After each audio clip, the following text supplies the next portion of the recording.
Hello, world. Welcome to our show, JW Raw with M&M, coming to you live from the world-famous Jackson Week MMA Academy in Albuquerque, New Mexico, USA. Yes, we are in USA, Albuquerque. This is Mark, and I'd like to give a shout-out to our awesome partners that help us keep the show on the air and keep bringing you some interesting guests from different walks of life.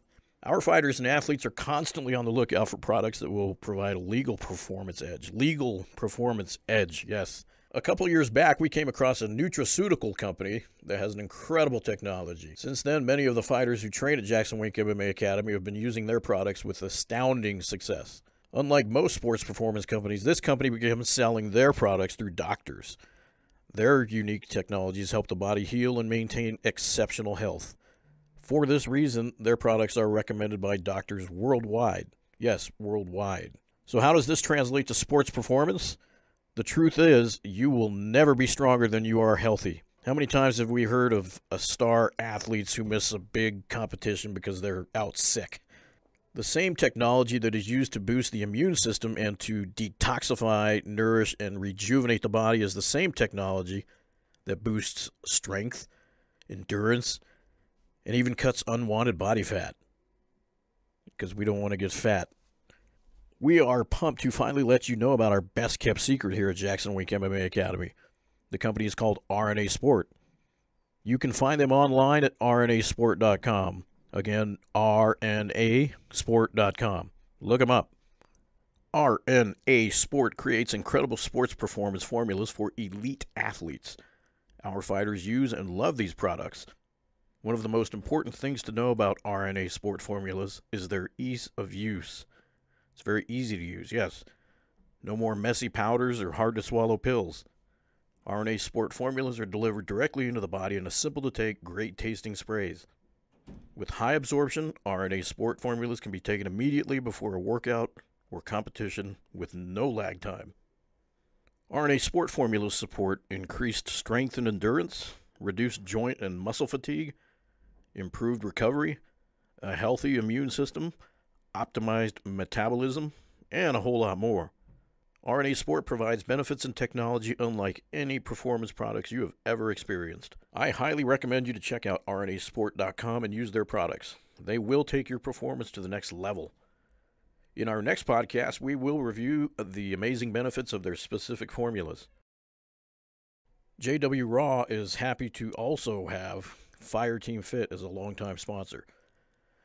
They are a veteran-owned fitness company that is now partnered with the greatest gym in the world, Jackson Wink MMA Academy. Fireteam Fit is giving a special offer of 15% off. That is right, 15% off all their products, all of them. Go check it out, all their products. All you have to do is enter a code. The secret code is JWRAW015. Again, JWRAW, just like the show, 015. Enter that secret code. You're going to get 15% off everything you buy. Make sure you do that at checkout, and then you'll get that discount. We love having Fireteam Fit as a sponsor since they are family and veteran-owned. That is so cool. We love our veterans. We love our family. Both in one big, happy group. We're happy to have them. It's available on both fireteamfit.com and on amazon.com. Everyone knows how to find Amazon. If you're on Amazon, you're legit. You can go find them on Amazon or check out their website, fireteamfit.com. But don't forget to enter that coupon code. Remember, use JWRAW015.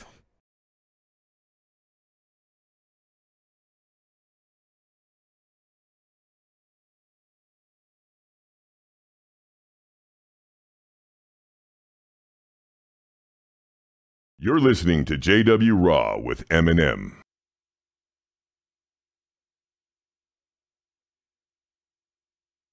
There we go. All right. We're live. Welcome to the show, Cody Hoffstatter. Make us like it. Thanks. Again. Glad to be here. Can you hear us? No. No, Cody can't hear us. Something happened. Anything yet? Your volume is right. Yeah, his volume might be down. Just That very end one over there? Guess one? Yeah. Okay, I can hear now. All right. There you go. There you go. Sorry about that, guys. A little technical difficulties as we start. Cody is one of our jiu-jitsu badasses. We thought it'd be kind of cool to talk about his experience and his upbringing and within Jackson Wink, and we're just going to get into it. So, welcome to the show. Thanks. I really appreciate the opportunity to be here and talk to you guys. You're like getting a Naga belt like every couple of weeks. It seems like you have like 9 of them. Your walls, At least. Our walls are filled with your belts. You're like medal chaser. You have like hundreds of them. A Naga is actually one of the best competitions.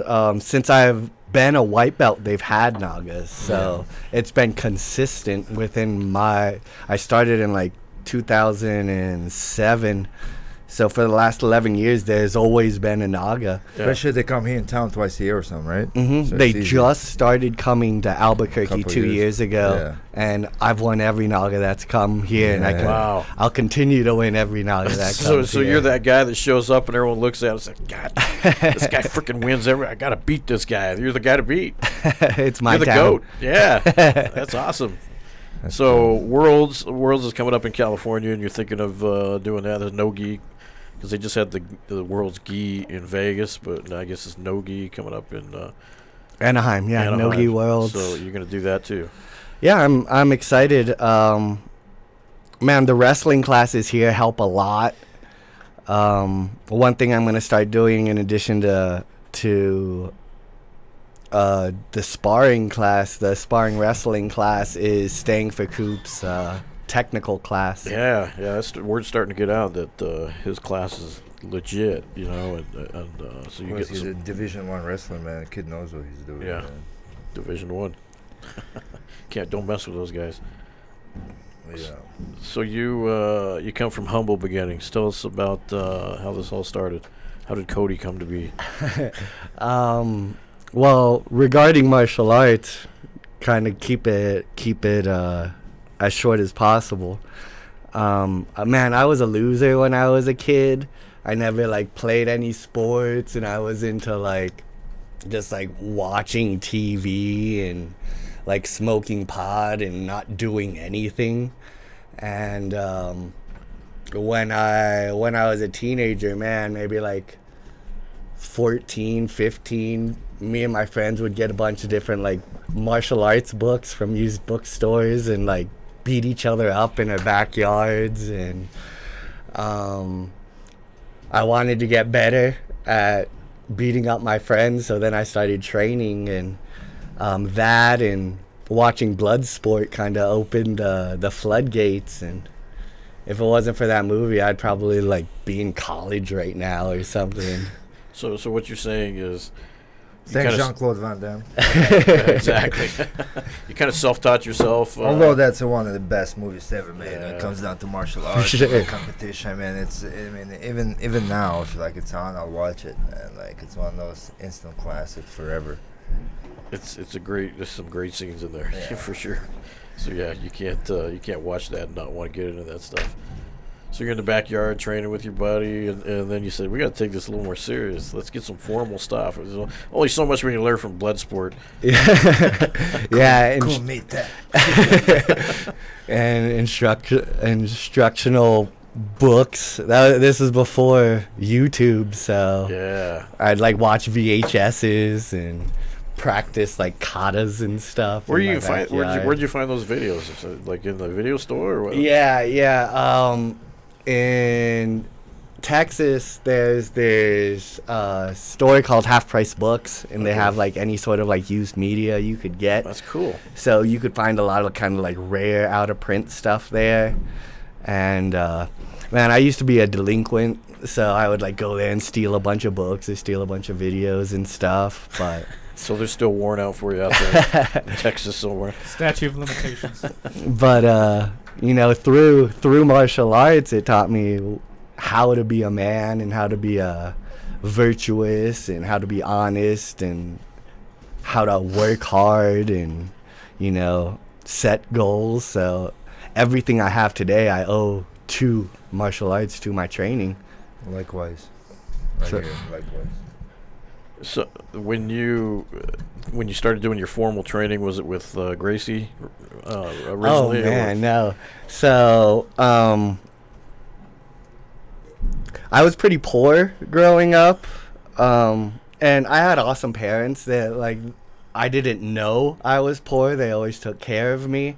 But, like, looking back, and, like, my siblings were like, why do you think we ate ramen every day? And I just never really kind of put it together.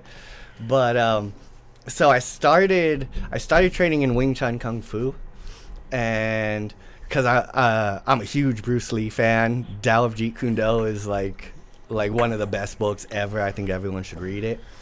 But I couldn't afford to train martial arts, so I did this thing called school surfing, where pretty much any gym that you go to, they'll give you like a free 2 weeks or a free month. Oh, wow. So I went to every single school and I would train for two weeks, and then I try to be like, hey, can I work here? Can I clean the mats? Will you let me train here?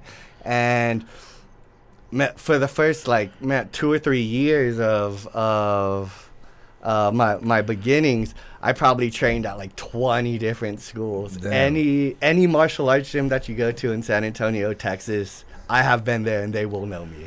Well, you know, it won't fly here, right? Because, like, I get people like, hey, do you offer free trial class? I'm like, you know where you're at, right? I'm like, what free trial classes, man? You're like, it's the best gym in the world, man. I mean, is it like... Pros only. Yeah, it's like... We have enough mop people. Mop handlers. Map moppers. Mop handlers. Unless you're heavyweight. We're looking for heavyweights. Maybe if you're heavyweight, I'll work with you. Yeah, it's true. I'm not the kid I once was. I can afford my training, and like they say, man, good training isn't cheap, and cheap training isn't good. Exactly. I learned a lot through that time, and through going to so many different gyms, and through learning for so many different people. And you can learn a lot from really good trainers, but you can also learn a lot from shitty trainers. You can learn what not to do. Exactly. And so I kind of got like both ends of the spectrum. It's like I learned, you know, these good guys do this, and I'm like, these guys who suck, they do that. I shouldn't do that. Yeah, that's good. But you're a big jiu-jitsu guy, like Gracie Baja guy at this point. You're brown belt with 2 stripes? 3 stripes. 3 stripes, right. 3 stripes. You teach over there too, right? Yeah, Gracie Baja West Side on Coors. And you've taught all over the place here in town, like for Wings and for helped us out and other places, right? Gracie Baja. Yeah, I love to teach. Yeah. I think when you teach, you learn more. I want to be a teacher. The whole reason I started fighting was so I would be a better teacher. For sure. I didn't want to be one of those guys who was like, my teacher said to do it this way, so that's how we do it. Yeah. I wanted to be like, hey, man, if you do this, you'll get your nose broke. I know because I got my nose broke.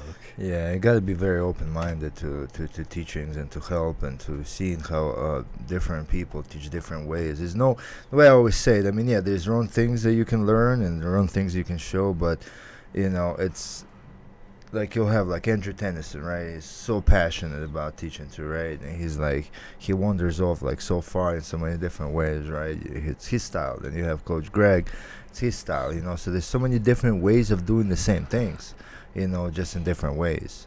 And the way I usually tell people, just find yourself, like absorb whatever is being taught to you by all these great practitioners, and develop your own game. Like certain things will work for you, certain things won't work for you, right? Because usually people teach what works for them, right? What they think it works, right? But it's not necessarily going to work for you. Like, listen, you know how it is, like with jiu-jitsu, like there's guard pullers, right? There's 50-50 and all this stuff, right? Like, I don't do none of it. None of it works for me, like none of it works for my style, for example. Like, I don't do any of the inverted shit because just, it's not me, you know what I'm saying? Pressure, pass, slam, whatever, you know what I'm saying? Yeah. So, I love Andrew, great guy. Yeah. But I'm just saying, like, in my own way, how I see teaching. Because there's so many great martial artists here, and everyone kind of, not everyone, but sometimes people just like, this is how you do it. But I'm like, no, not necessarily that's how you do it. This is one of the ways to do it. You know what I'm saying? Mm-hmm. Make sense? Yeah, Make yeah. sense? Just like solving any type of like mathematical problem or some type of thing. There's probably many different ways to get from point A to point B. That's how I see it. Nick. What? Yeah. What made you come to Jackson Wink? I mean, you're one of the. You've been here a long time. What? 4.5 years. Yeah. It's the best gym in the world. Yeah, you started out at the other gym, right? And then, So, when I started MMA, I started training with Rodrigo Pinero and Pete Spratt in San Antonio, Texas. Awesome coaches, awesome guys. Man, Pete's a journeyman. My first fight, having no amateur fight. there it is. I was the main event fighting at lightweight, and I walk around at like 155, 160 if I'm like That's how it's eating a supposed to bunch be, of see? pizza. Yeah, wow. So it's supposed to be. And he Supposed to got fight me your a own way. fight against like the #1 contender of the organization, and like I don't care. Like I just want the experience, and of course my professional record shows that. I wish I would have had an amateur upbringing. What is your pro record? 2-5, Okay.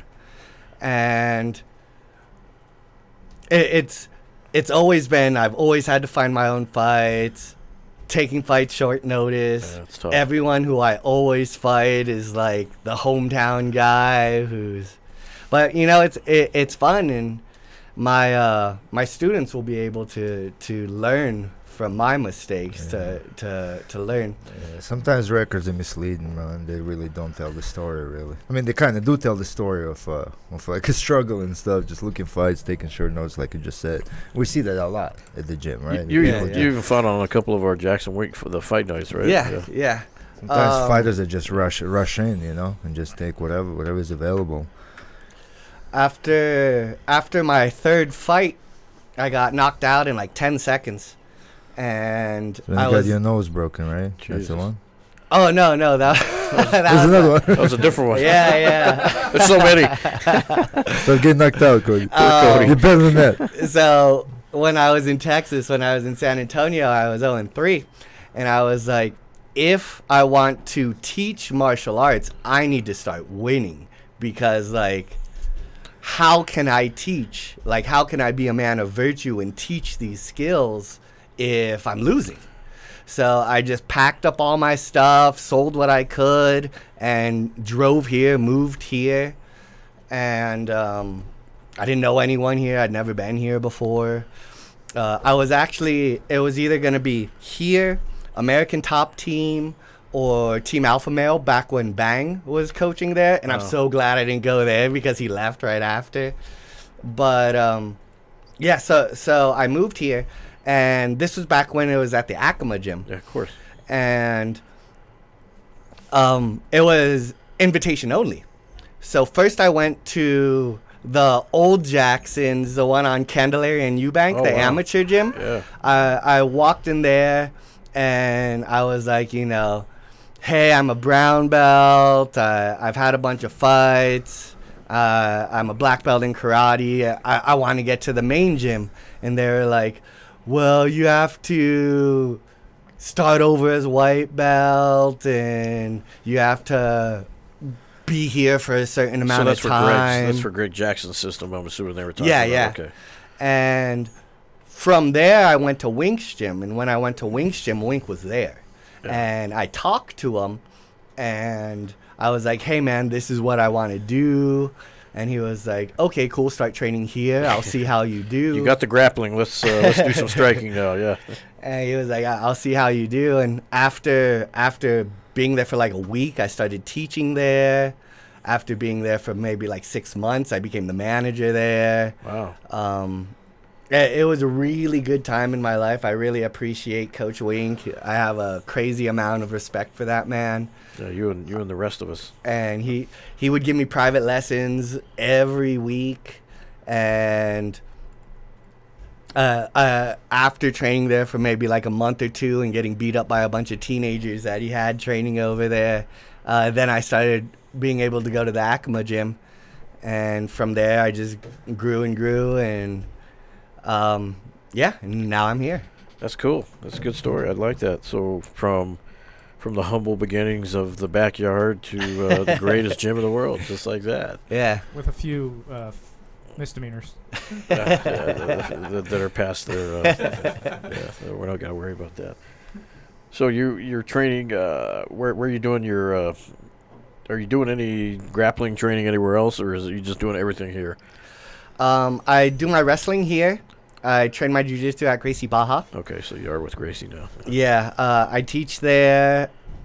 When I first moved to Albuquerque, I went to every gym. I went to every jiu-jitsu gym, and Gracie Baja has a monopoly on jiu-jitsu here. If you live in Albuquerque and you don't train at Gracie Baja, you're dumb. That's you don't care about your training. Up until just last year. Well, I was gonna ask you about. I mean, 10th Planet is also doing. They some just things, started. But like, what's your take on their style of jiu-jitsu versus? Or have you done that? Can you speak to that? No, I have. I have. I've been to several Eddie Bravo seminars.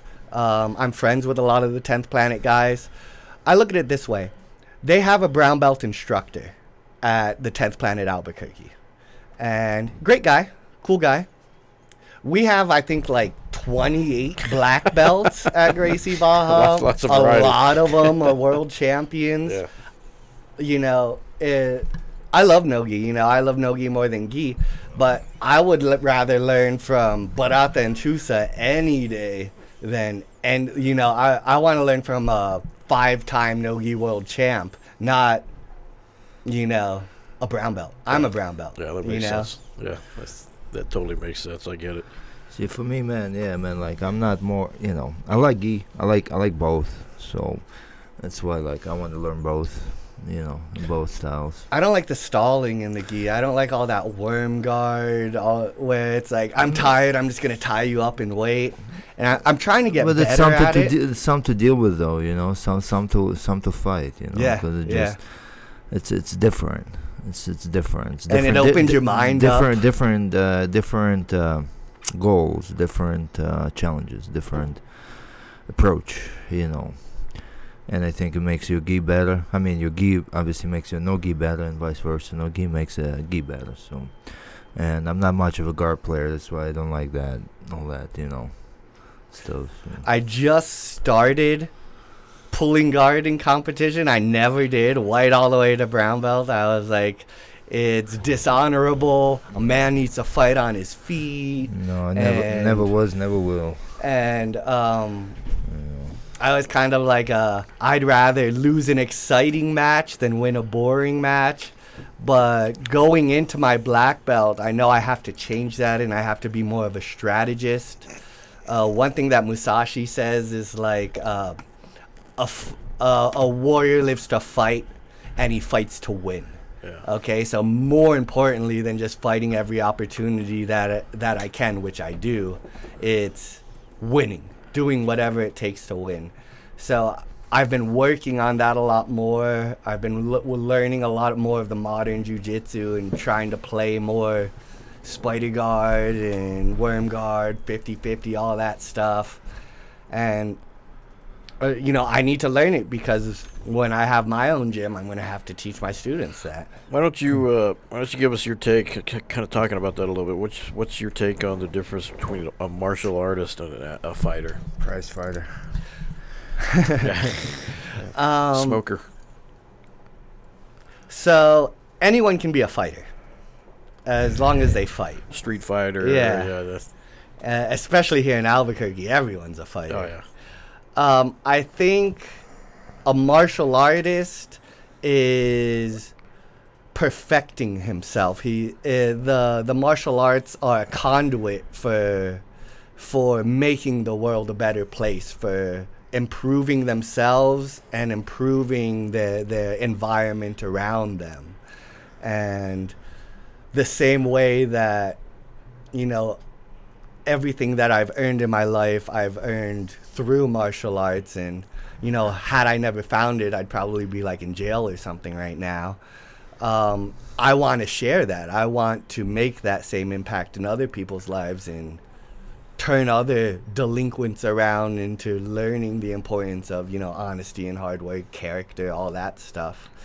And I think, you know, that's the difference. Like, anyone can fight, you know. you see all times these guys are amazing fighters, but horrible people, and they don't have any character. And that's where the martial arts kind of comes in. According to my record, I'm a horrible fighter, but I'm a man of character. I'm a wonderful martial artist. So there's definitely a difference between the two. Yeah, I love watching you training. It's incredible. You're very technical, and yeah, I guess sometimes it doesn't quite translate into the fight according to your record. But yeah, I always get excited when I see your name on the card because I know it's going to be a pretty good battle. So just because of your background, and so it's interesting. And guys are always talking about you around the gym about what a good coach you are. So you have that going for you where you've become a mentor, and I love hearing those stories. Guys that started out with nothing, and now you're at that level. You're coaching, and that's cool. Teaching that next generation. Yeah, I appreciate that. I've had a lot of really good teachers, and I steal a lot of stuff from people. Like, I see someone do something, and I'm like, oh, that's mine. I'm going to take that. And I see somebody else. And since I've trained with so many different people from so many different styles, I have a broader, I guess, I have a broader range of things to draw from. Whereas a lot of MMA fighters, they only fight in the combative arts. I've done all sorts of like traditional stuff, and I think you can learn something from anything, and anything you learn will affect everything that you do. So if guys want to do some, guys or gals out there, they want to do some privates with you, you're available for that, right? Oh yeah, I love privates. I think the best way to learn is on a one-on-one or a small group basis. In Kung Fu, they have what they refer to as closed-door students or disciples, where they would teach a group of people, but if a teacher got along with a certain student or saw potential in a student, they'd give them extra attention, extra training. And to really learn, you need, I think it's imperative to have that one-on-one instruction. That's what they're doing right now, Greg and Wink, with they have the separate classes for like very high level potential, champions. They're doing the non-advertised secret squirrel privates, for the small group. And with anything you learn, if you look at college, college students, if you're not doing well in a subject, you get a tutor. Yeah. You work one-on-one with someone, and they fix whatever it is that you're working on. It shouldn't be any difference in the martial arts. Rick Saul just joined in, and he says, "Go Cody." Rick, good guy. You're teaching his son, I guess. Over I used to. His son's a beast. Yeah, I was hearing stories about him right from the beginning. Yeah, he was getting into it pretty big. He was doing some grappling competitions, and he'd be like down by 10 points with 10 seconds left, and like pull a choke out of nowhere. Look at the proud coach, Rick. See, look, he's talking about it. You're doing right there, Rick. Yeah, well, John Jones versus Gustafsson, man, too. Got announced yesterday officially. Man, we've been keeping that a secret for a while, and it's finally nice to. Wow. Can't misstep on words. Yeah, it's so. What do you think? Bones all the way. He's gonna. I think this version of Bones that's coming, man, the hungriest version ever. Probably the most Bones that has to prove the most. I mean, not only am I a huge fan, he's going to knock out Gustafsson, but he's my teammate, so home team. Course. You know. You ever rolled with him? You ever done any open mat stuff? Oh yeah. It's crazy. He's good. Yeah, he's good. He's just got no that natural slouch. strength. And, he's an amazing athlete, and it's gonna be exciting to see him back in there. And the haters are coming out. It just helps hype it up because it's no matter love him or hate him, he's just he's what just people are thing. complaining mostly about DC being everyone loves the fight. They're talking about the strip thing. DC being stripped, but at the end of the day, it's like, okay, well, is DC going to fight 205? Is he ever going to cut weight? Is he going to go down? I mean, he's got like a line of people, right? He has to defend heavyweight belt. Yeah, what do you think about that matchup with Black Beast? That's going to be an interesting one. 3 weeks after. I love Derek Lewis. I'm a Texas boy. He's from H-Town. Yeah, exactly. Yeah. You know, it's I've been watching him for years. I saw him on the coming up through like I think the IXFA before it was the LFA, and I've been watching him for a while, man. He was politicking hard for his buddy Habib after that fight, that Conor mess. That thing was best post-fight interview ever, man. Oh, you for Black Beast, yeah, that was. He gained 600 followers across all social media. 600. 600,000. I was gonna say 600. 600,000. Ain't nothing. Yeah, that's pretty damn good. Almost 1 million. Yeah, but Khabib and Conor stole that show. Well, Khabib stole the show, really.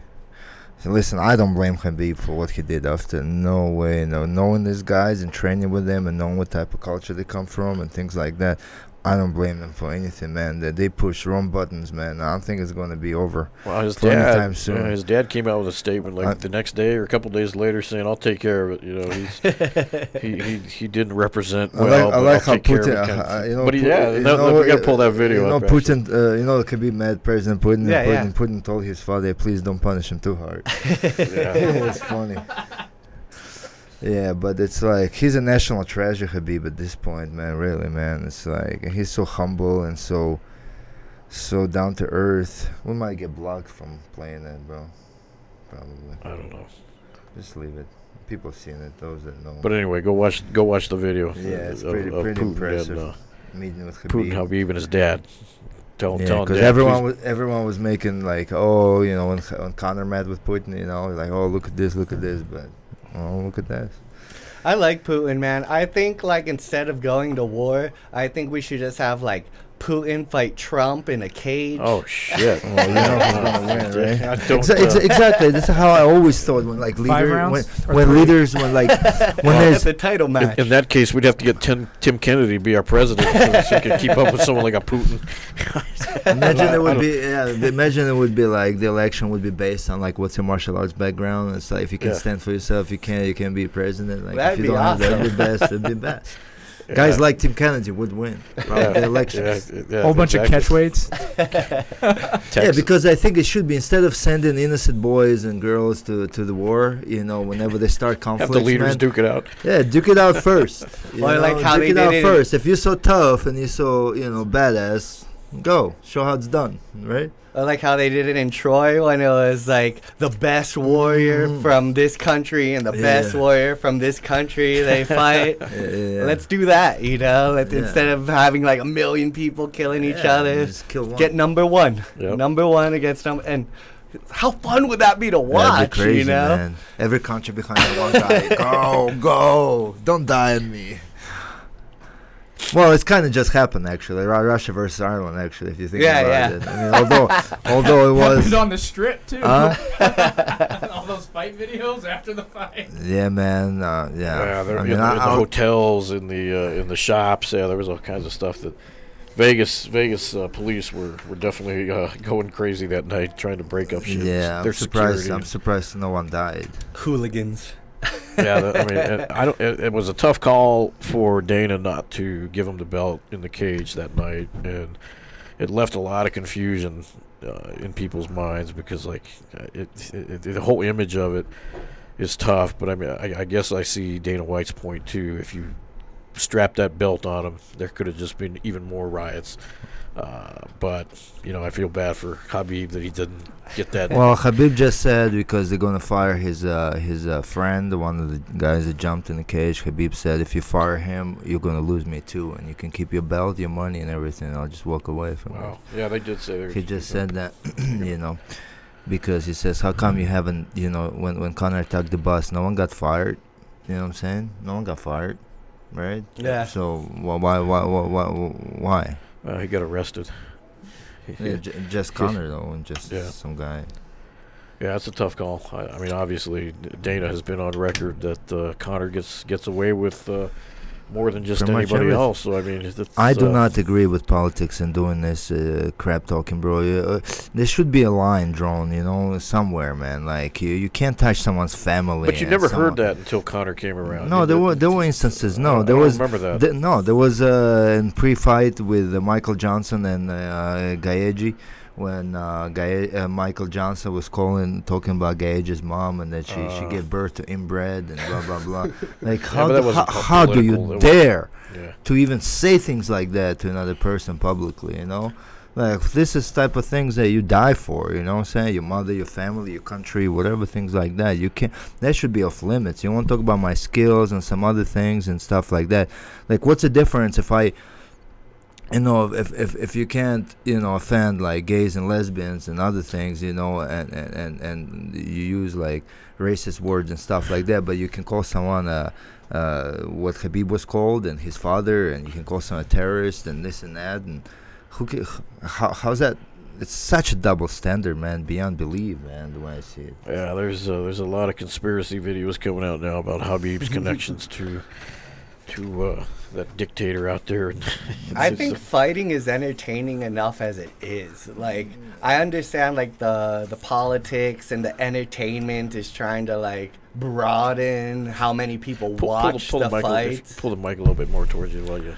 Yeah, like, it should be controlled and regulated like everything else, man. They should keep something has to be off limits, man. You can't just let someone's mouth just run wild, man.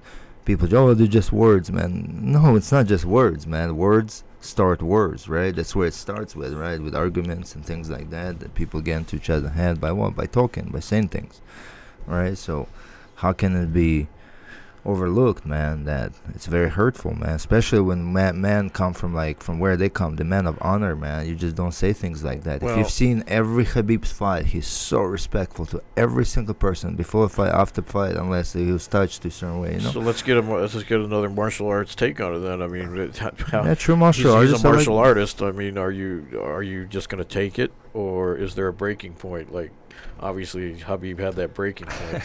What's your take on that? How do you handle that, being a martial artist? Man, I think more people need to get their asses kicked when they run their mouths, especially in the day and age that we're in now, where you have so many people being able to say whatever they want without any type of repercussion. That's actually a perfect example of what happens. Yeah. You see with Khabib and Conor, he ran his mouth to the point of no return and got his ass beat. There's our show clip. His crew got beat. Everyone took big L's, man. You know, if you stayed humble, it wouldn't have been as bad. You know what I'm saying? If you lost, you walk away with your head held high. Now you actually got embarrassed. You know what I'm saying? I don't think it should be illegal to fight somebody. I think like it should be encouraged. It's like if two people agree to mutual combat, sign the damn waiver, let them fight it out. Yeah, like find a gym. Modern day duel under some kind of like supervision of police or something. So you don't kill each other. You know, but like so many people say so many things, and it's just because they've never been hit in the mouth. Exactly. And I think everyone in the world needs to train martial arts. I agree. And if that happens, and if they did, I think the world would be a much more peaceful place, man. Oh, because you know what I'm saying, like how humble you feel after a training session. So humble, right? So good. All you want to do is just go home, relax. You feel good. You know, you trained. You know, you put your time in. Feels good. You got nothing. You have no energy for other bullshit, right? You know, you're not gonna go on there and talk shit. That's how I feel, man. If everyone trained, there would be no world wars. You got a cool comment just came in from one of your students. It looks like Justin San Miguel. Yo, coach. Thank you for changing my life with the world of martial arts and taking me under your wing all these years and answering all my random questions about anything. And he's honored to have been one of your disciples. Please, P.S. I still read the Bruce Lee book you gave me. That's cool. Goose. That's He's awesome. a good guy. That's good. I like seeing comments like that because they are appreciative. Cody for president, beat downs and humble for everyone. Beat downs for everyone. I agree, man. He's got my vote. He runs in 2020. He'll have clear vision. I agree, man. Beat downs for everyone who runs their mouth. Any questions for Cody out there while we got him? We can share his deep secrets. Let's get it out. It's a lifestyle, right, Hood? Oh yeah, point, it's a lifestyle. It's something that you choose to do, something you live with, and you wake up think about it. It's, you know, how do you feel when you don't train? I can't. You feel miserable, huh? I recently had I had my nose broken and I got a nose job for my last fight. and I had to take like 3 months off, something like that. And Probably the most miserable time of your life, I bet. all I've known in my entire adult life was like training or thinking about training. And so when I got that obstacle of not being able to train, I really had to reinvent myself and think like, what is Cody like doing besides training? And man, it's tough with martial arts to differentiate who you are from what you do. Like your whole being gets kind of intertwined with fighting. But it was really good. I took that time to do things outside of martial arts. I started like drawing and doing things that I used to do back when I was a civilian. And I like that civilian. a normal person. When you were like when you were mortal.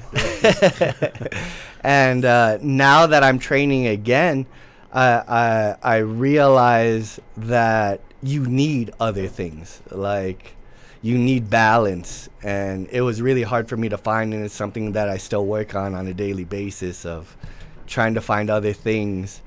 But man, nothing's like fighting. Nothing gives you the rush. Nothing. Yeah. It's the best thing in the world. Like, People would say, like, what are they doing? Why are they paying to get hit in the face? Man? Like, why they go to these practices, man? Cody posted some of his art. You won't know until you try, huh? Yeah, Cody, you do post some of your art sometimes on your social media. That's cool. He draws. Didn't you go to like a nude drawing? Yeah, I draw naked chicks all the time. Oh, naked nice. chicks. Wow. Yeah, Nice. they're all a bunch of like 5s and 6s though. Hey, hey, just don't look at their face, man. Don't draw a different face on them if you have to. Cody, go over there. You're like, yo, who's that creep? What do they do? A UNM or something? He's Or sitting there like, man, it's 6, 7. wow. I go to the Southwest University of Visual Arts. Okay. For my drawing classes. should take up too. Me and Misha gonna go do some nude painting. You get paid for it. You get paid to paint? No, you get paid to sit there naked and have people draw you. Sign me up. How much? I'll be a great How much they pay for something like that? I didn't know. When I started doing it, my buddy Andrew Tennyson, who we were talking about earlier, he actually wanted to be a model. He was like, I have a bunch of body image issues, and I think this would be a good way for me to confront them. Yeah. But he hasn't shown up yet. Yeah, that'd be cool. Let's do Andrew it. Tennison's naked model. Yeah. Take it away from I'd my. do it. Just give me an apple and I'll sit there and whatever. Like the Titanic. Pay me like one of your French girls. It'd be like Julius Caesar, man. Yeah. Give me some grapes. I have some. I had a kung fu teacher who was very influential in my life. He passed away recently, and I miss him every day. But he talked about being a martial artist and pursuing the arts. He's talked about like drawing, painting, learning other languages, playing music, and how all of these things will exercise like the right side of your brain. And he said drawing will make you more observant. It'll work out your eyes. And I've noticed since I've been drawing, especially since I've been drawing people, when I'm doing like stare downs with people or weigh-ins with people, I notice things. I notice their body language. Details. I notice faces they make, whether they're nervous or not. And in addition to fighting, I also like to coach fighters. And when I'm backstage, like before a fight, I always like to watch. How nervous is this guy? What's his corner saying? What's he doing? And then how is that going to affect the fight? Like, I'll look at someone and be like, oh, this guy's really confident. He does great in the fight. Or, this guy's really nervous. His coach is saying really dumb stuff. Oh, he lost the fight.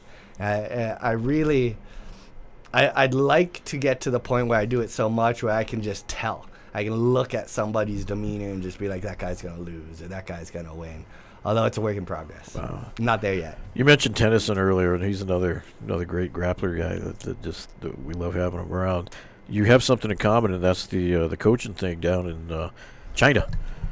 Oh yeah, I want to go, man. Yeah, you guys gotta get on that ball, man, and do it. Tennyson have spent how many months doing that stuff? 4 or 5. Yeah. Did he tell you about it? I mean. Oh yeah, I've been asking him all about it. After I get my black belt, ship me off, man. Time. I'm ready to go. Yeah, it'd be cool. It'd be good to get you out there represent. I might not be the best practitioner, I might not be the best fighter, but as far as teachers are concerned, I think I'm one of the best coaches around. Well, there's a few people here commenting, and I think they tend to agree with that. That's just And the a ones that happen to presidential be- nomination, too. That's just the people on Facebook and Twitter and such. But yeah, like you've touched a lot of people's lives. Who is it? Colleen, the yoga girl. She tells me. She's a wild card. Well, man. she tells me that you spend hours with her just training, and she's so blessed and proud that you spend that kind of one-on-one time with her. And I don't know if she needs it or not, or I don't know her skill level, but she's one of the ones that you definitely you got a fan in her, according to her. So that's cool. A lot of athletes speak about like getting into the zone.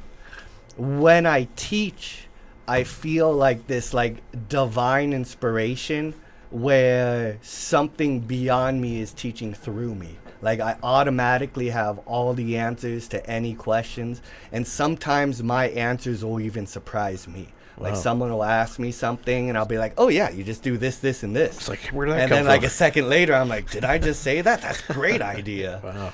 But I know it's what I'm supposed to do. You're a natural Like, teacher. It's the whole reason I'm here is to be a better teacher. The whole reason why I've broken so many bones and got in these fights is so I can be a better teacher. That's what I want to do. I'm here to teach. My dream is to open my own gym. Yeah, you've talked about that now, so it's all going to come together at some point. You know, you have that background. I think once you get that black belt, you'll have that resume complete, I guess, and per se, and you can coach away. Yeah. That'd be cool. I think the China trip will be my magnum opus. I think after that I'll be able Get to the motherland of martial Yeah. arts. Yeah. After that I'll be able to come back and I'll be done as a student and I can put on a different hat. Or visit Bruce Lee's grave. That's in Washington. Yeah. Is it? Then- I think so, Seattle or Yeah. something. Yeah, I've Well, I always said wanted go to there go. first and to Interesting. China.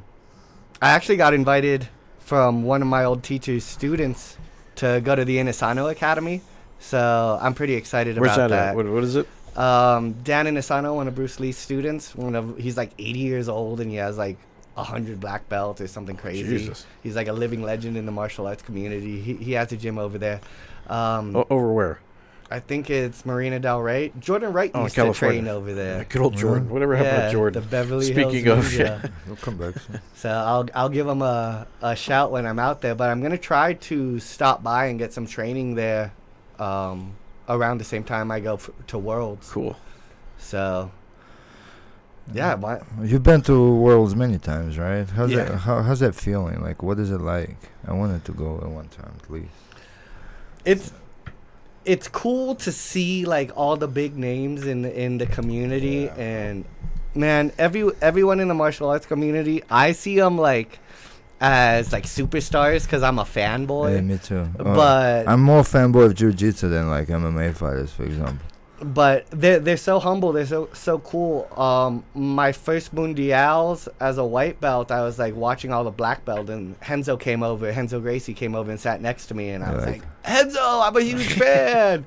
And he was just so cool. He was like, Yeah. here's my card. If you're ever in New York, drop me a line. And Yeah. I was just And- excited to see Tusa. I mean, somebody, I've seen him here training for open mat for years now, and training with some of the high level guys. But someone streamed his one of his matches at Worlds over there in Las Vegas, and it was just so surreal yeah, seeing him compete after just seeing him practice for so long. It was just like, wow. I went to Marcelo Garcia's wonder he's a school, professor. man. When I met Marcelo, man, I was blown away, man. But how nice this guy is. How like the presence, like something weird, right, about the people that achieve something like this, right? And that, especially in the art, like let's say, like you love jiu-jitsu, right? And like, for example, they call Marcelo Garcia's like god of jiu-jitsu, right? And then you like meet the person and you're just like damn, like you just feel different for some reason, even though like people say like, oh, you know, I don't have idols, I don't fan out like this, but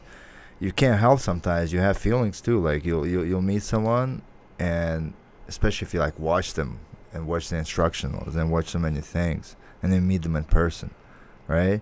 Has like weird effect on you. I got a Marcelo story for you. Yeah, tell me.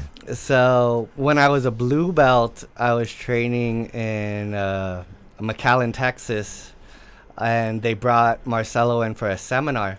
Saturday was gi and Sunday was no gi. And after the seminar, awesome seminar, I still use a lot of like the butterfly and X guard stuff. Even here against a lot of the fighters, I really like using butterfly guard in MMA. But after the seminar, we all went out to like a club. One of the people who went to the seminar like owned a club, so everyone went out and everyone was getting drunk, and Marcelo was just drinking lemonade the whole time. And everyone was like wasted, being like, oh, answer me this, answer me that. And he answered everyone's question, and even though it was a bunch of like drunk idiots like swarming him, he still took the time to talk to everyone. Real nice guy. And then, man, that next day, Sunday, everyone was like hung over and the sweat smelled horrible. And, like, it was still a cool seminar. Awesome experience. Smelled like vodka. Because when I went to his seminar, like I remember, not seminar, the school in New York, I remember like when he walks in, man, he's got this big smile, just very open person, like everyone, like he gravitates towards him, and he's just so nice.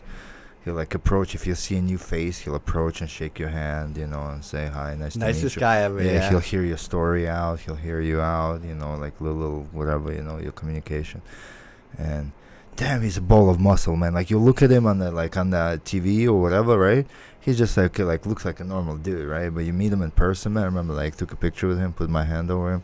I'm like, Jesus Christ, what are you made of, man? Just this like, you know, his calves like this, his wrists, his wrists like this. Ankles, I'm like, you don't see that in Cankles. TV. You don't see, you don't see that on the video, right? You look like normal person, but you meet someone in person like that, you're like, wow. Now it kind of makes sense. Yeah. Going back to my professor, we were talking about Tusa earlier. Of course, That guy is amazing. Oh, yeah. Not only as a competitor, but as a leader. Oh yeah, he's definitely. Oh, he's able to put something like this together. It's the biggest movement, man. Here, he's got hundreds of fucking practitioners here. I steal so much from him. Like, one thing that I got from him is talking fast. Because if you ever like listen to him or he's teaching, he's like, It's the Portuguese in him. and he can get like 1,000 ideas in your head in 30 seconds. So that's one thing I've been trying to steal from him as progressiveness. Him, Barata, and Don, man, they put together a force over here. Amazing. Force to be reckoned with. Yeah. So many world champions, like even like all the guys that, like he put Albuquerque on the map. Like we have this MMA thing, and then they have jiu-jitsu thing, and this kind of makes us a cool community all together. You know what I'm saying? Because everyone loves to grapple, right? Like those days when we have like Friday open mats. Oh man, everyone looks forward to it so much, man. Like if we have to cancel, man, like everyone gets bummed out. Like, oh no, man. Like, you know, everyone looks forward to like 50, 60 guys just like sliding all over the mat. That's the best. 7, 8 rolls a night, right? How many were there? Like 7, 8 rolls, right? Of like people that you never roll with. Big and all this. Yeah. I wish they did it every day, man. I wish at least once a week, man. No, but I mean, our training is just like that too. I mean, when we have grappling sessions, they're pretty much big, but they're just something with cross training with other people, you know. They're coming over here and doing it together on this mat. It's kind of cool. I laugh around town when I see the Gracie Baja decal on the car. Yeah, I see them a lot too. I'm like, whoever's gonna carjack, that's gonna be a bad ending. Or if I see the JW, that's why I don't put. That's why I don't put any stickers. I'll just surprise them. I'll just surprise them. Yeah, like you know, come this way. Yeah, who's your most favorite jiu-jitsu practitioner? I was about to ask that. Who's someone that you would look up to and you just want to meet, or have you met? In your eyes, who's the best jiu-jitsu practitioner of all time? So that's tricky. because of course you have like the big guys. Everyone likes watching the heavyweights, the absolute guys. So you'd have to say like Hodger, Buchecha, those guys. I like the Mendez brothers. I think Hoffa Mendez is the best ever. I've been to their seminar. Wow. They came to New Jersey. Like the way they teach, and they're just so ahead of their times. I really like them. Barata is one of my favorites. I love that guy. Not only is he like amazing, but he's a fighter. And he's the nicest guy in the world. You would never know he's a fighter. I mean, you just look at him. Jesus, he is good, man. Yes. Jesus, he is good, man. It's like you roll with him, and like it almost makes you feel like you never trained jiu-jitsu in your life, even though you've been doing it for 10 years. You're like, what the hell, Barata, man? Like, Jesus. I think it's like comes with the fact that he's so tiny. Yeah. Physically, that he had probably all his life through martial arts and jiu-jitsu journey, he always have to fight these big guys, right? Training with. He didn't get the memo though. He thinks he's a heavyweight. Yeah. Like, yeah, the way he feels, yeah. Like, He'll turn you into a pretzel and kiss you the whole time. my freaking wrist, man. It damaged my wrist for like years now, man. Like it's not the same. Like I gotta get him. One thing, one of these days. your professor Dave Binder, that's who you train under, yeah? One reason why, I love him too. I have a great deal of respect for him because he took an MMA fight. Because like he's not a fighter, he's just a jiu-jitsu guy, but he wanted to test his jiu-jitsu. Well, he had a couple, no, or just I one? think just one. Just I'm not one? sure, Yeah. but I think he used to compete. I think decent amount of times. I think every He got hurt. I think every martial artist, every jiu-jitsu guy should step in the cage. Yeah. How can you tell if you're good or not? Yeah. That's just well, my I mean, opinion. even the jiu-jitsu tournaments. I mean, it tells you something too if you compete. I did sambo. I never did MMA. So same shit. Sambo, if there is some kind of punches thrown, same shit. It's different way. Even if you do kickboxing matches or MMA matches, it's different. Like with grappling same. competitions, I don't get like the nerves. I don't get the Well, 'cause butterflies. you're getting punched in the face, man. Like it's Because you're used to, man. You had like fucking 500 of them. Oh, at least. But it doesn't do the same. It's just like you do it every day. You step on the mats. Oh, it's somebody new. It doesn't give you the same the feeling. Have you broken any bones doing jiu-jitsu? Oh yeah. Oh yeah. Really? I'm lucky, man. A bunch of stuff, man. Holy I've cow. broken fingers, God, toes. every once in a while I'll see some I'm video. very beat up, but I've never had that happen. Yeah. Almost broke my Shoulders. neck once, but that's Jesus. Yeah, I got some neck stuff got going major on. neck, lower back. I had this pinched nerve, man, for 6 months, and I was like, I couldn't even like pick up like a bottle, man. I had to go Yeah. like this. That's why he's Didn't always in feel- pain, this guy, with his jiu-jitsu. I've gotten more injuries from jiu-jitsu than I have from MMA. Really? It's a grind, man, and that gi gets stuck on stuff. It catches stuff. It catches fingers and toes. Yeah. Never had problem with fingers though, man. And I think my geese game is pretty tight, man. But never had problem. Like sometimes you'll see those pictures and all those fingers, like people Yeah. like all the broken, messed up. I'm like, It's because you don't play spider guard. yeah, but geese gi, man. There you go. Yeah, but you can play like a no-gi guy and not play that like grip head. Like if you're a spider No, guard guy, that's when you're gonna get like that. Yeah, I don't play a lot of spider. Yeah, because I don't like being on the bottom. I have fleeting grips. Like as a martial artist, I've always thought you don't fight force with force. If somebody tries to approach you with strength, then you use movement and technique. So when somebody strips my grip, I'm just gonna make a grip somewhere else. Yeah, it's But not there's good. this like school of thought with these guys who get these death grips, and you try to break it and end up like tearing your gi. And I think those are the guys with the messed up fingers. Yeah. Who are like, I'll hold on to this grip, like my life depends on it. Yeah. And it works. It works for a lot of people, but that's not my style. No, it's everyone's different. So what else you got coming up? AGF, November 17th, the American Grappling Federation. Some friends of mine put on a really good competition. Chris Carlino, Brandon Quick, good guys. They actually came 2 years ago when the Fight to Win Pro came, and they haven't come back since, and I've been bugging them, so I'm pretty happy that they're coming back. I got some seminars I'm going to. Mission 22's doing a like charity seminar, and they're having a bunch of good black belts come into town. Just staying busy, man. Competing as much as I can. I competed the last 2 weekends. I'd compete every weekend if I could, but Albuquerque's not a grappling town. Yeah. You know, it's not. This is a fight town. People want to see each other punch each other and kick each other. There's some tournaments, but yeah, for the most you probably have to travel, right? Yeah. Yeah, and spend money because registration fees and all that type of stuff. Right? Yeah, yeah. That's the only thing that's a lot of people like can't afford. You know, traveling all the time and spending fees. Well, sometimes it can get expensive at tournaments. Oh yeah. Oh you yeah. know? You're a badass, Cody. You're definitely a benefit to the team, and yeah, I got to cross pass with you, train a little bit, man, here and there. we appreciate that. Especially gi. I think we rolled with you, no gi once or something, right?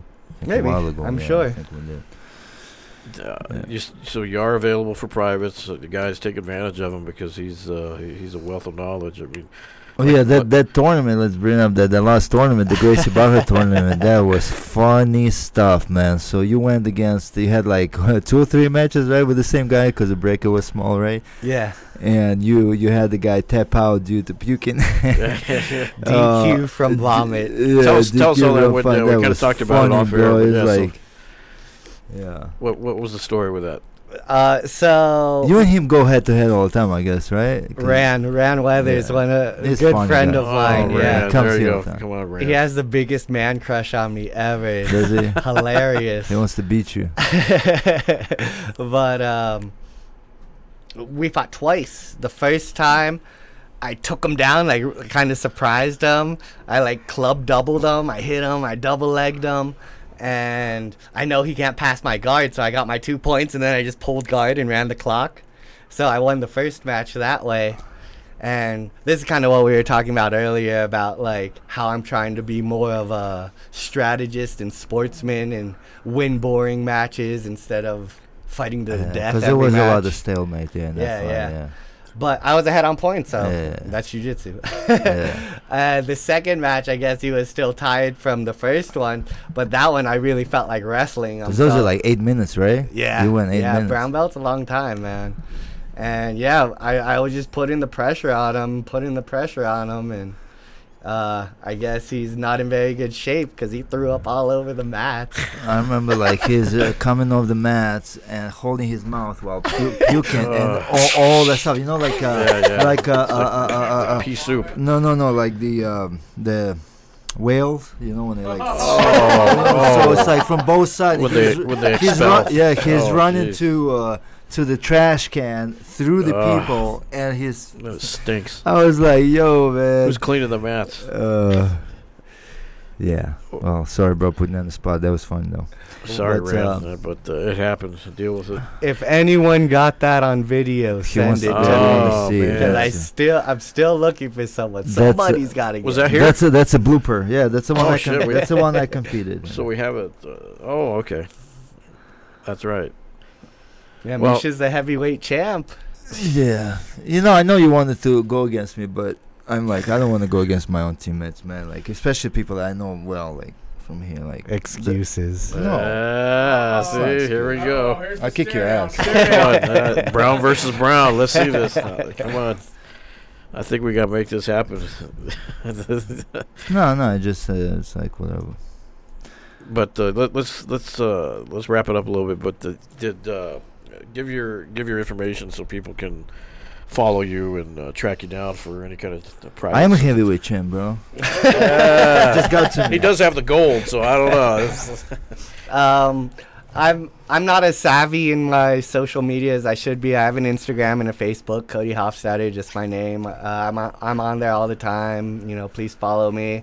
I love to teach. If anyone ever wants to learn, I'll do my best to teach you to the best of my ability. He'll give you an extra 3 hours. If you sign up for one, he gives you 3. Apparently, he gets so far into it, before you know it, the day's over. That's good. After I get my black belt, I actually plan on giving free lessons to the fighters here. Wow, So that's awesome.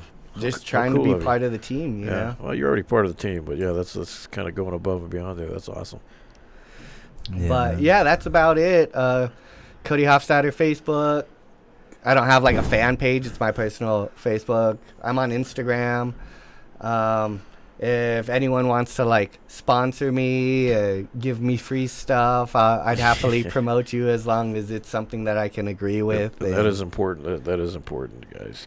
Support your fighters, man. Support your competitors. It's important, man. There's a lot of people there love watching these guys fight and stuff, but they can't do it without support too. Sometimes, you know.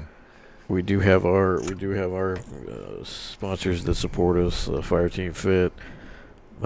We have the Results RNA. They've all been very good to us, and we appreciate them. So we Body totally, and of course Body Armor. They're keeping us all hydrated. What do you got there? The strawberry watermelon. Yeah, that's good. a good one. Yeah, big old bottles. It's actually watermelon strawberry. Yeah, I screwed that up. I went alphabetical instead of the fruit. The bigger fruit, the littler fruit. I don't know what they're thinking is. One thing that I really want to do is give more seminars. I'd love to get to a point where I can travel and teach. It's two things that I love to do, and I've given quite a few so far. But if any listeners ever want me to teach, please reach out to me. That's what I really like to do. Heck yeah. If I could ever give a seminar. Have you won world championships yet? No. Okay. I think once you win one of those, that would be even much better. Yeah. Much easier to. Yeah, to, for to, sure. to- Looks good on the resume. yeah. Hell yeah. December 15th. Yeah. Even you got though it. you already have 10 belts, I mean that's something about the world. Even though, world nugget, right? They call world nugget. Even though No one cares about Naga belts. Now we do. Look at Misha, man. He's been asking for your 10 belts for months, years. It's actually one of them. In fact, Yeah. here's look at it. It's everywhere. Actually, that's Cody's belt, by I the way. think there's that's like hilarious. 3 or 4 of them around here. Go to the white shot. Does it go that high? Oh, okay. So one of your belts is right here in our studio. I have some team trophies out there too. And I'll take all your trophies, man. More- Put them up. You don't give them. Give me more. I want the bling bling, bro. Give me This any is the ideas. belt repo man. Yeah, this is this little museum over here. He'll do a trade. more important, more gratifying anything I've ever won is the team trophies I've won. And that's something that I never got the opportunity to do before I came to Albuquerque, and that was create a team and lead my students. And Well, look what our Hammy team did. They won the whole enchilada last year, and a bunch of them just competed in some fights this past weekend. We're kicking ass, think man. With everybody won amateurs, except man. for, We're winning the so many Mongolia. fights. It's not even crazy. It's crazy, man. It's crazy. Like we're like our ratio is 80 to 20%, man. Out of like 140 some fights, man. Yeah, and it's we're- best gym in the world. Man, It's people not- don't it's not all realize. about Everyone talking UFC. shit about like UFC. UFC is always, man, almost 50-50. So underdog, this and that, man. It's the highest of the highest, right? Like trying to get someone there already is a huge major. Michelle Watterson kicked ass this Yeah, past Michelle won. Previously, Diego won. Man, this is when the come up, man. We've never been down either. I mean, just a couple fights we lost, whatever, man. But people can talk shit and do whatever they want. We're John's- still the best gym in the John's world coming by a back. mile. Those people who are talking shit are the same people who we were talking about earlier who need to Yeah, get pretty punched much in the punched in mouth. the Keyboard face. warriors. I'll get choked out. Those are the people Come who are on in going to here. vote against me. Come on in here and sign the waiver and let Cody choke you out. And then you can talk it tough. We'll all set you you out want. with a private. Private ass beating. Thanks for tuning in, guys. We appreciate you, and especially thank you, Cody, for hanging out with us and telling us about your life. We love hearing these We'll stories. catch you on the Mets. And set something up with Misha. Shut him up, man. Just He ain't beating me. He ain't beating me. We rolled one time, man. I pinned him down. I couldn't move. He's pretty confident. Look at that. I just He was remember. going easy on the coach / general manager. Yeah. He's just- I'm respecting his elders. Yeah, I'm like, when I roll, I'm not trying to hurt no one. I just remember at the inter-school competition after I won my division and he won his division, I was like, hey, let's fight. He was like, no, man, I'm tired and sore. Dude, I'm 39, man. So Hey. that's a victory for me. It's not. Well, let's go on the 1-0. It's nothing. Good job, Cody. Kick his ass. job, man. We'll make it happen. All right, guys. That's what he wants because he can't do it himself. So he's got to No, recruit. I'm 49. You think a 39-year-old can't handle it? Look at a 49-year-old. All right, I forgive you. All right, Thanks, guys. All right. Thanks See you for the soon. opportunity. Through these doors walk the greatest fighters in the world.